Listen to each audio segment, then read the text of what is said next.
శ్రీమాత్రే నమః. శ్రావణ మాసం అంటే అమ్మవారి పూజలకు ఎంతో పవిత్రమైన కాలం.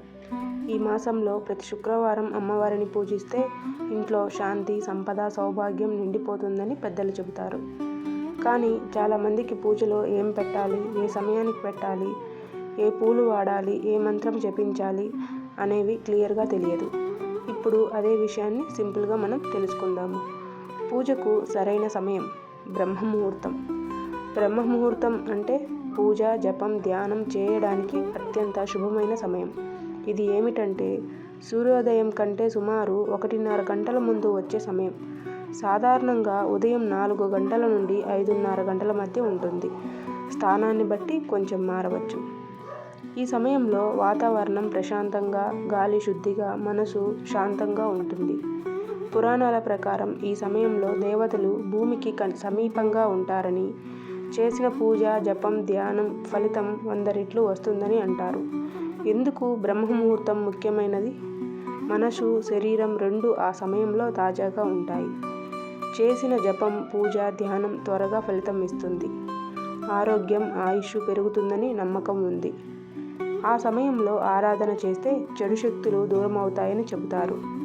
మీ వీలును బట్టి శ్రావణ మాసంలో ప్రతి శుక్రవారం ఉదయం 6 గంటల నుండి 8 గంటల మధ్య పూజ చేయడం శుభప్రదం. ఉదయం లేవగానే స్నానం చేసి శుభ్రమైన బట్టలు వేసుకొని పూజ మొదలు పెట్టాలి. పూజా సమయంలో ఇంట్లో సాత్విక వాతావరణం ఉండాలి. ఆ రోజు మాంసాహారం, మద్యపానంకు దూరంగా ఉంచాలి. రాహుకాలం 12 మధ్యాహ్నం నుంచి 1:30 వరకు పూజ చేయరాదు. అమ్మవారి పూజలో వాడే పదార్థాలు పసుపు పవిత్రతకు చిహ్నం. అమ్మవారిని పసుపుతో అలంకరించడం వలన దోషాలు తొలగి సౌభాగ్యం పెరుగుతుందని నమ్మకం. కుంకుమ శక్తి, ఐశ్వర్యానికి చిహ్నం. కుంకుమ సమర్పిస్తే కుటుంబానికి అదృష్టం వస్తుంది. దీపం నువ్వుల నూనె లేదా నెయ్యితో దీపం వెలిగిస్తే కష్టాలు తొలగి ఇంట్లో శాంతి వస్తుంది. పూలు చామంతి దాంపత్య సౌఖ్యం కోసం. గన్నేరు చెడు శక్తులు దూరం కావడానికి. తులసి పవిత్రత, ఆరోగ్యం కోసం. కొబ్బరికాయ శుభారంభానికి గుర్తు. పండ్లు 5 రకాల సీజనల్ పండ్లు సమర్పించడం మంచిది. అక్షితలు పసుపు కలిపిన బియ్యం శుభకార్యాల్లో తప్పనిసరి. కలశం శుభసూచకం. దాంట్లో నీళ్లు, తులసి ఆకులు, పసుపు, కుంకుమ, అక్షతలు, ఒక పువ్వు వేసి అమ్మవారి ముందు ఉంచాలి. పూజా విధానం. ముందుగా పూజా మండపాన్ని శుభ్రం చేసి తూర్పు లేదా ఉత్తర దిశలో అమ్మవారి ఫోటో లేదా విగ్రహం పెట్టాలి. కలశం ఏర్పాటు చేసి దానిపైన మామిడి ఆకులు, కొబ్బరికాయ ఉంచాలి. నువ్వుల నూనె లేదా నెయ్యితో 2 దీపాలు వెలిగించాలి. అమ్మవారికి పసుపు, కుంకుమ, పూలు సమర్పించాలి. ఈ మంత్రాన్ని 11 సార్లు జపించాలి. ఓం హ్రీం శ్రీం మహాలక్ష్మీ నమః. పండ్లు నైవేద్యం సమర్పించి కుటుంబ సభ్యులందరికీ అక్షింతలు తాకించి ఆశీర్వాదం పొందాలి. పూజలో పాటించాల్సిన రహస్య సూచనలు. పూజ చేసే సమయంలో ఎప్పుడూ ఎడమవైపున దీపం, కుడివైపున కలశం ఉంచాలి. పసుపు, కుంకుమ వాడేటప్పుడు వీటిని మిక్స్ చేయకుండా విడిగా సమర్పించాలి. చామంతి పూలు తప్పనిసరిగా ఉపయోగించాలి. అవి దాంపత్యం, ఐశ్వర్యం ఇస్తాయని నమ్మకం. పూజ పూర్తయిన తర్వాత నైవేద్యం కుటుంబ సభ్యులందరూ తినాలి. పక్కవారికి పంచితే మరింత శుభం వస్తుందని పెద్దలు చెబుతారు. ఈ పూజ వల్ల కలిగే ఫలితాలు. ఇంట్లో రుణాలు తగ్గిపోతాయి.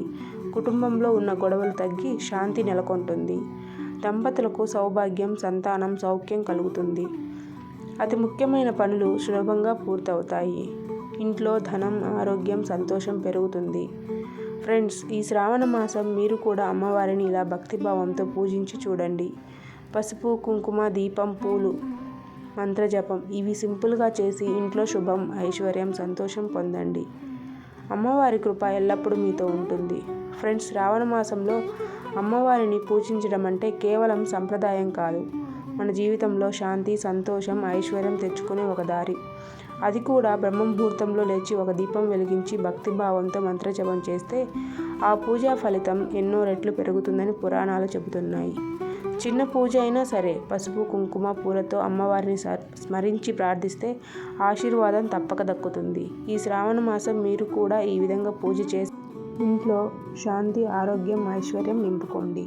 అమ్మవారి కృప ఎల్లప్పుడూ మీతో ఉండాలి. ఓం శ్రీమాత్రే నమః.